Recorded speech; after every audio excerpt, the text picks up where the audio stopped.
Daily பாலாடை எடுத்து வச்சு மிக்சிலேயே நம்ம வந்து ஈஸியா வெண்ணெய் எடுக்கலாங்க. எடுத்த வெண்ணெயை நெய்யாவும் காய்ச்சலாம், வெண்ணெயாவும் அப்படியே யூஸ் பண்ணிக்கலாம். பால் காய்ச்சிட்டு யூஸ் பண்ணது போக நான் ஃப்ரிட்ஜ்ல வச்சிருவேன். ஆறினதுக்கு அப்புறமா ஒரு 4-5 மணி நேரம் கழிச்சு எடுத்து பார்த்தோம்னா நல்லா ஆடை கட்டி இருக்கும். அதை அப்படியே எடுத்து ஒரு கண்டெய்னர்ல போட்டு போட்டு வச்சுக்க வேண்டியதுதான். கண்டெய்னர்ல போட்டு ஃப்ரீசர்ல வைக்கணுங்க, ஃப்ரிட்ஜ்ல வைக்க கூடாது. ஒரு 10 நாளைக்கு இப்படி எடுத்து வச்சுக்கலாம். நீங்க பால்ல இருந்து ஆடை எடுக்கிறதுக்கு பதிலா ஆடை எடுக்காத இந்த பாலை லைட்டா சூடு பண்ணி ஊத்தி வச்சிட்டீங்க அப்படின்னா தயிர் ஆயிரும். தயிரை வந்து அப்படியே தூக்கி ஃப்ரிட்ஜ்ல வச்சிட்டீங்கன்னா ஒரு 2 மணி நேரம் அது பாத்தீங்கன்னா நல்ல மேல ஆடை கட்டும். அது தயிர்ல இருக்கிற ஆடையும் எடுத்து நீங்க இந்த மாதிரி சேர்த்து வச்சுக்கலாம். ஒரு வாரம் 10 நாள் சேர்த்து வைங்க, அதுக்கு மேல வேண்டாம். உடனே நீங்க அதை வந்து வெண்ணெய் ஆக்கிருங்க. ஃப்ரீசர்ல நம்ம வைக்கிறதுனால நல்லா ஃப்ரீஸ் ஆயிருங்க. நம்ம எப்பவுமே வெண்ணெய் எடுக்கிற அன்னைக்கு காலையில எந்திரிச்சதுமே எடுத்து வெளியில வச்சிருங்க. ஒரு 2 மணி நேரமாவது வெளியில இருந்தாதான் அந்த ஐஸ் கட்டி மாதிரி இருக்கிறது கொஞ்சம் கரையும். இப்ப நீங்க வெண்ணெய் எடுக்கும் போது பாத்தீங்கன்னா இப்ப நான் அந்த ஒரு சின்ன கண்டெய்னர் நிறைய இருக்கு, அதனால நிறைய போட்டோம்னா தெரிச்சு வெளியில வரும். அதுல பாதி மட்டும் எடுத்துட்டு ஒரு 1.5 டம்ளர்ல இருந்து 2 டம்ளர் அளவுக்கு தண்ணி ஊத்துங்க. கொஞ்சம் பெரிய ஜார்ல எடுத்துக்கோங்க. நீங்க மிக்சில போடும்போது 1 2 3 திருப்புவோம், திருப்ப 3 2 1 திரும்புவோம் பாருங்க. ஒவ்வொரு இதுலயும் ஒரு 5 செகண்ட் வச்சீங்கன்னா போதுங்க.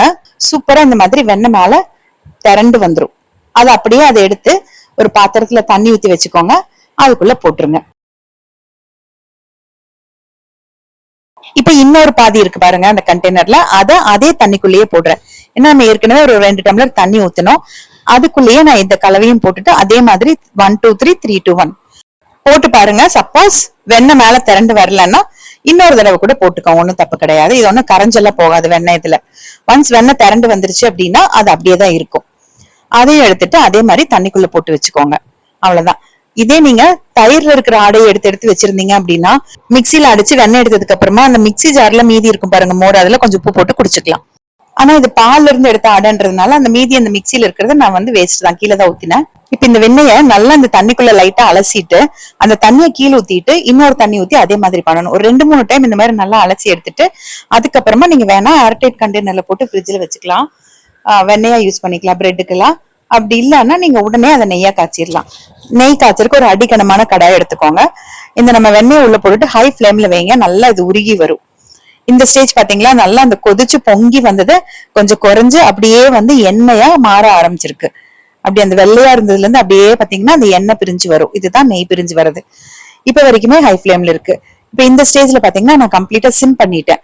இன்னும் திரும்ப நுரைச்சு வருது பாருங்க, அவ்வளவுதான், நெய் ரெடி ஆயிடுச்சு. இது பாத்தீங்கன்னா நல்ல மணமா இருக்குங்க, ப்ரௌனே ஆயிடுச்சு பாருங்க எனக்கு. அவ்வளவுதான், ஆஃப் பண்ணிக்கலாம். ஒரு 1/4 ஸ்பூன் அளவுக்கு வெந்தயமும் ஒரு கைப்பிடி கருவேப்பிலை இல்லைன்னா முருங்கைக்கீரை இருக்கு பாருங்க, அது போட்டீங்கன்னா நல்லா படப்படன்னு பொரியும். நான் அடுப்பு ஆஃப் பண்ணிட்டேன். அவ்வளவுதான், இது கொஞ்சம் நல்லா ஆறட்டும். ஆறுனதுமே நம்ம வந்து வடிகட்டிக்க வேண்டியதுதான். நான் எப்பவுமே வந்து கருவேப்பிலை மட்டும்தான் சேர்ப்பேன். ஆனா என் கூட ஒர்க் பண்றவங்க வெந்தயமும் சேர்த்து பாருங்க அப்படின்னு சொன்னாங்க. நான் அப்புறம் இருந்து வெந்தயமும் சேர்க்கிறேன் கொஞ்சமா. இப்ப பாருங்க கொஞ்சம் ஆறிடுச்சு, அந்த நுரைச்சதெல்லாம் அடங்கிருச்சு பாருங்க, நெய் சூப்பரா ரெடி ஆயிருச்சு. அவ்வளவுதான். நீங்க நெய் எதுல ஸ்டோர் பண்ணி வைக்கிறீங்களோ அந்த கண்டெய்னர்ல நல்லா வடிகட்டிட்டு சேர்த்துக்கோங்க. கொஞ்சம் நல்லா ப்ரௌன் ஆயிருச்சு. இது 1 நிமிஷத்துக்கு முன்னாடியே நீங்க எடுத்துருங்க. நான் வீடியோ எடுக்கிறதுல 1 நிமிஷம் விட்டுட்டேன் அதிகமா.